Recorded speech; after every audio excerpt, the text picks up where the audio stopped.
Hurry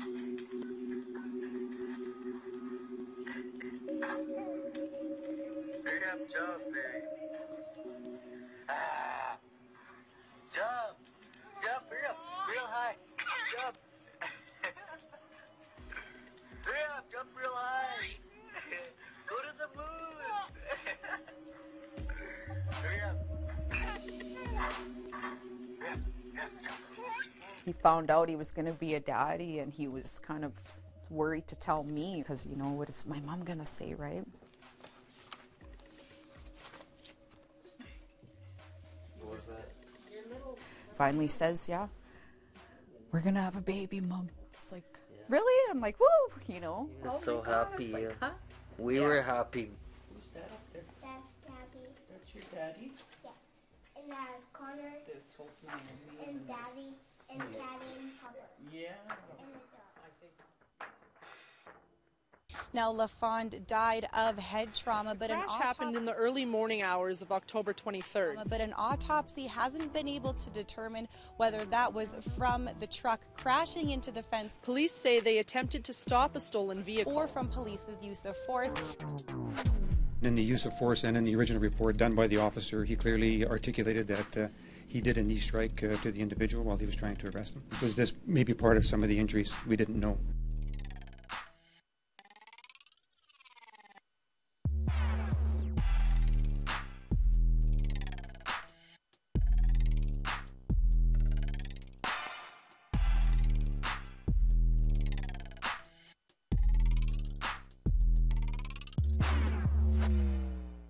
When they came to the door and told us that he was hurt and asked me if I wanted a ride. In the back of the police car. And I said, why would I jump in the back of a police car? 3, maybe 4 knee strikes, delivered by a Saskatoon police sergeant. A high-speed truck crash.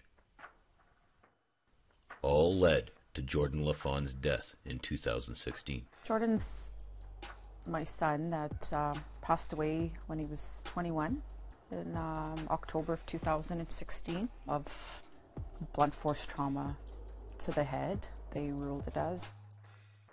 He was very handsome little guy. He grew into like quite the little character. He was fun to be with. It was me and him all the time, right? Where you going, you? The Drevers are a close-knit family. 4 generations had gathered when APTN Investigates visited. Nowadays we have lots of photos that we just kind of keep in our phones and, you know. His stepdad, Darcy, remembers how he and Jordan's mom, Charmaine, found out the 21-year-old father was injured. Police, on the doorstep of their home. The morning of October 23rd, there when the police came, changed our lives forever. That was probably the worst day of my life. Yeah. As grief set in at the hospital, the fight for information had just begun. Right, Well, and then once we got the autopsy, Charmaine talked to the coroner and they agreed to do an autopsy. All of a sudden we get a call from the chief of police that he wants to meet with us. Oh, yeah, okay. They never called us anything the 8 days or whatever before. They thought we had buried Jordan. We hear on the news the next day that they tell the media that they ordered the autopsy. Yes, flip that right around like they were the ones that ordered that. They had nothing to do with that, ordering that at all. So, what happened? In the early morning of October 23, 2016, Lafond was riding in a stolen truck with his friend, Reese Fiddler. The truck crashed, and the pair were arrested. What happened next will be the subject of a coroner's inquest called 2 weeks later. According to his inquest testimony, the arresting officer, Sergeant Thomas Gresty, says he only saw that Lafond was injured in the crash after he kneed him. I recognized right away he was in medical distress. He looked terrible. I'm pretty confident now I was looking at it wrong, and saw it wrong, he testified. Gresty went on to say that police were concerned Fiddler would escape, and believed Lafond was resisting arrest. The inquest found that Jordan's death was an accident due to blunt force trauma to the head. It's been a very, very long, hard week hearing everything that happened to my son the night that he died. Both inquest recommendations had to do with firearms storage because there were 2 unregistered firearms in the truck. Nothing about Lafond's death. Nobody should suffer the death of a child. This has been a long, hard journey for my family. They broke my daughter's heart. In the aftermath of the events, Lafond's family felt like they were being investigated, or at least under surveillance. First, at the hospital. And when I walked in to see Jordan laying there were police officers sitting around there, and I said, "What the hell are you guys doing here? You guys think he's going to jump up off that gurney and run away from you?" They sat outside wouldn't his say curtain. nothing. They had the curtains drawn around us, and one was sitting by the curtain, another one directly across from us, and they were listening. The police sent their Aboriginal liaison to meet with them. We'd never even met her before, and all of a sudden she's at the hospital and trying to find out what we were doing. Are you guys burying Jordan? Where? And what funeral home? Yeah, that's what we kind of felt. That's why I said, no, I don't want her absolutely nowhere around us anymore, nothing to do with her. They had called her for a meeting, and they said, "Is your mom going to be coming from North Balford?" How did they know I was living there? We're keeping track of our family.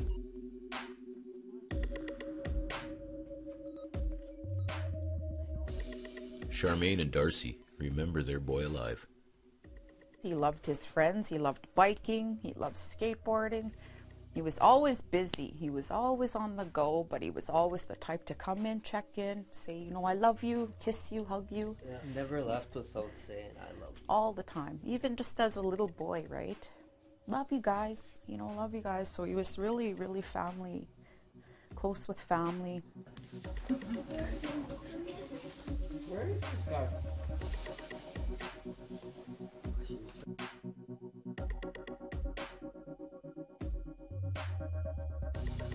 He loved his dogs. Yeah, he was a little baby.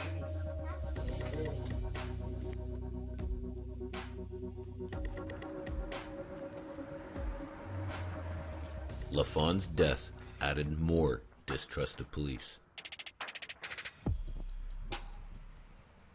Nothing new here in Saskatoon. The relationship between Indigenous people and the police goes back decades. I'm more afraid of the police when I'm walking down the street than I am of anyone in my own neighborhood. Erica Violet Lee is working on a graduate degree at the University of Toronto's Ontario Institute for Studies in Education. She also is an advocate and an activist. Her advocacy and studies focus on Indigenous life in Saskatoon.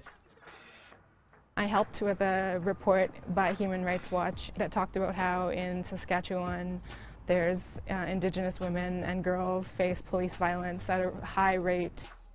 Lee has been in Saskatoon her whole life.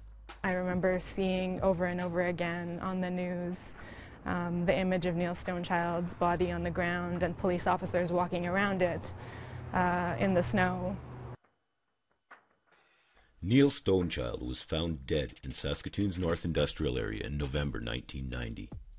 And seeing that 3-second image repeatedly flashed at me as a young Indigenous woman, and sort of thinking throughout the years about what that kind of violence does to people psychologically. She doesn't hesitate to advocate if necessary. After I saw the police stopping these young people on the street, and I had intervened and said, you actually can't question them that way. The police turned their sirens on and came after me and my mom and wanted to know what we were doing and why we were interfering. And the next day ended up phoning my mom at her house to try to get a hold of me.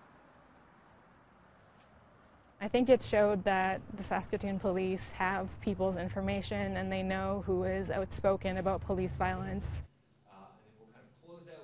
That is echoed by Jeffrey Monahan, a criminologist at Carleton University in Ottawa. When individuals are identified and have their personal information put into police databanks, it's really hard to get that information out. even if it's non-criminal context. So there's all kinds of different kind of anecdotal situations now where individuals are put in to police databanks, have been identified as non-compliant or asserting their rights. At night you can hear the police plane circling around the city, and they even say on their website that they target high-risk neighborhoods, again putting the label on the neighborhood, on the community, rather than saying these are legitimate issues that are caused by poverty and centuries of colonialism. It makes me feel like no matter what I do, I'll be viewed as a criminal.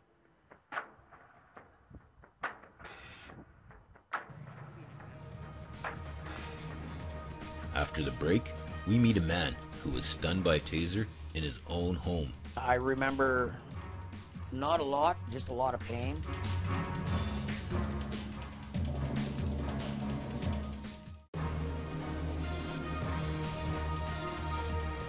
I remember not a lot, just a lot of pain. And pain that you can't even explain. Dion Lattiser is a DJ and a musician. Yeah, I was very happy to be volunteering for CFCR. I was the Métis Aboriginal host. I came up with a cool radio name, Dion Electric Manic Lattiser. Give me your lines, I don't want to hear them, 'cause I know why. The doors were locked and you weren't in, so don't bother talking, I know where you've been. I play guitar, and music has been a big part of our life, you know, throughout childhood and growing up. 3 years ago, Saskatoon police officers came to his apartment. They were looking for someone and thought Lattiser was that someone. Why were they here? Looking for a dude named Jason that doesn't live here. If they'd requested to take a look in here, I would have let him in. The next thing I know, I've got somebody kind of pushing on my door. I don't see a police officer yet. I just see a big black bag. Well, when he entered the place, he yelled, "Jason." I didn't know who he was talking about. I got up out of my chair. I said, "There's no Jason here." Now, he says that I get up on a fighting stance in there, so if I hit the bed, I jump back up. He hasn't tasered me yet. I get into a fighting stance, and I look at you like this. I guess I'm one of those fighters that stops and goes, "Okay, let's go." Because I wasn't hitting the front, I was hitting the back. In the high in the back shoulder, meaning he was very close to me. The spread is only this wide. I ended up here, and this is about where curling up, and then him telling me I was resisting, and I think he pulled the trigger again. Dion Lattiser went from sitting in his boxer shorts in his own home to lying on the ground, hit by a Saskatoon police officer's taser. All within a matter of minutes. He admits to using colorful language, but insists he was not uncooperative. I answered him, "I'm Dion Electric Bannock Lattiser." I'm sorry for the language, but it's how I answered him. At which point, he had moved in closer. I moved in. I kept telling him to get out of my house, get out of my apartment. You have no warrants, leave. The officer claims he felt threatened. Lattiser was told that he was under arrest, and he went to go put on pants in his bedroom. I did feel a little vulnerable here standing around my house naked. Well, semi-naked if you'd call it, down to shorts, so I wanted to get... That's when he was hit. And I turned my back on him, and the lights went out. It was like having all your bones, needles, made out of needles, and then all of a sudden all your muscles contract to it. Kind of what it felt like, kind of. Paramedics arrived to find Lattiser with taser prongs in his back and the wires still attached to the officer's taser. All the way to outside. He just followed me around. Both eyes were reacting normally, according to this report. If you did your job, bud, you would have known I had a prosthetic eye. And for the people that are watching, sorry, didn't mean to gross you out, but it is the truth of the matter. They did report that I had two eyes and they both work properly. That I wonder about. And first responders noted the untidiness of his home. Notice that they only care about is that my house was unkept.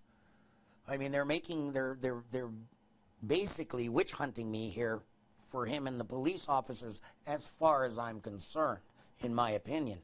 The police wrote like this as well, that my house was unkept and blah, blah, blah. He said he wasn't properly examined despite the report that says he was. I didn't think that they could clear you for anything like this. I mean, these are puncture wounds into the body.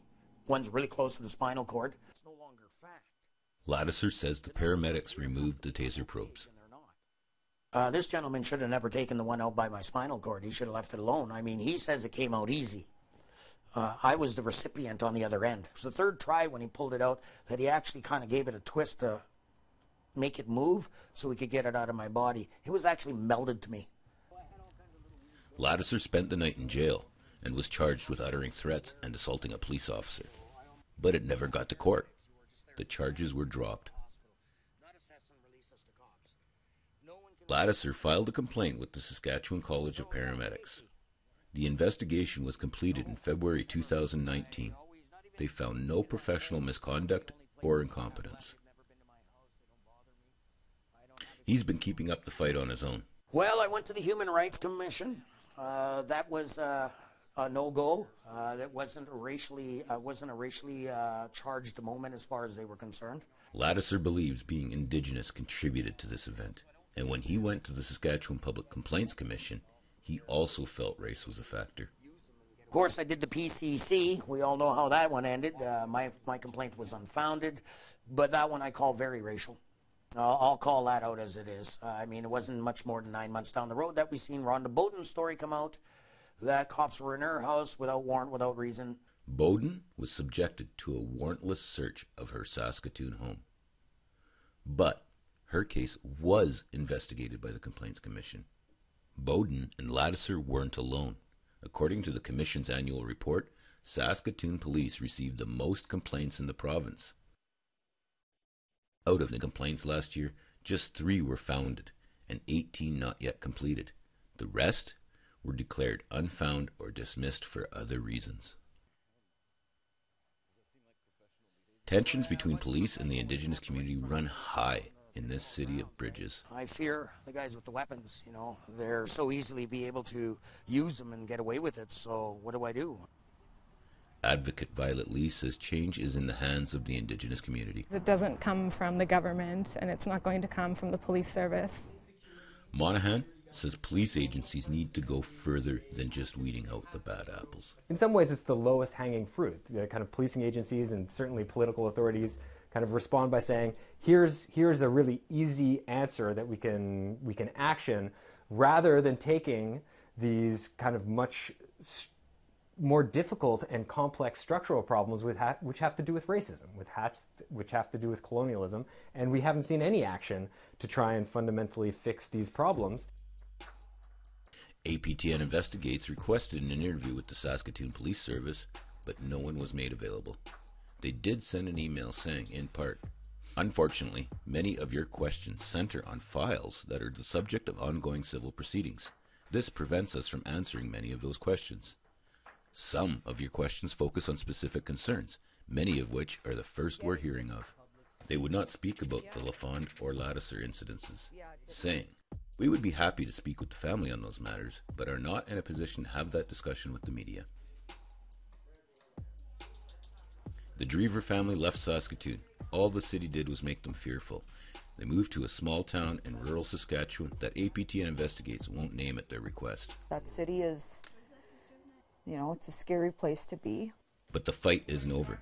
Drever wants to see an open and transparent complaints process. This is the petition I've been going around with. Each page has 12 signatures. For Lattiser, he's going to make sure his doors close tight. I'm kind of a homebody now after all of this. I really don't like getting out too much. I'm not paranoid, I'm just safety conscious now. You know, I keep myself busy in here with the guitar, playing PS4, GTA 5, great place to put your energy. I just don't want to put myself into any more injury area. I'm already losing some of my stamina for playing music, so. He's suing the Saskatoon police, alleging trespassing, false imprisonment, and that the officer who tasered him committed assault and malicious prosecution.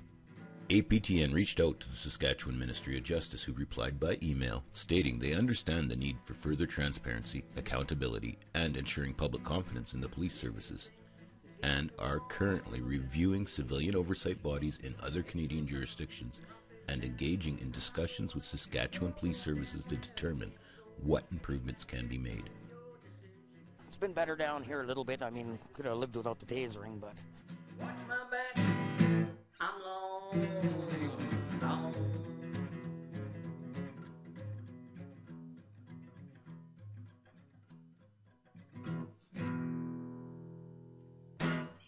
That's the song.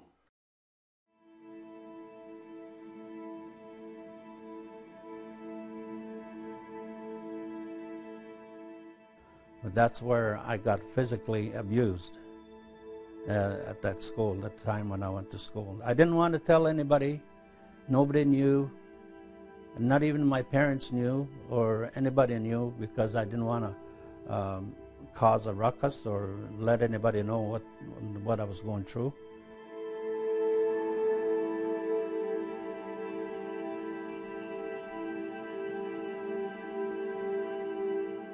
So the school was bad, the abuse was bad, the nuns were involved, the priest was involved.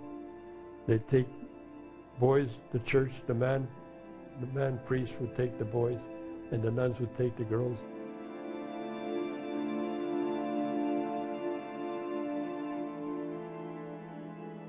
How can you have reconciliation and justice in Canada if half of the abused people that have been abused and raped are not recognized, including the people in the sanatoriums, the people that went to reform school, and the people that went to private schools, that were all run by different church organizations. They told us that we're not eligible. So since that time, we've been fighting to be recognized and to to tell our story of what happened, and to let the whole Canada know exactly what we went through.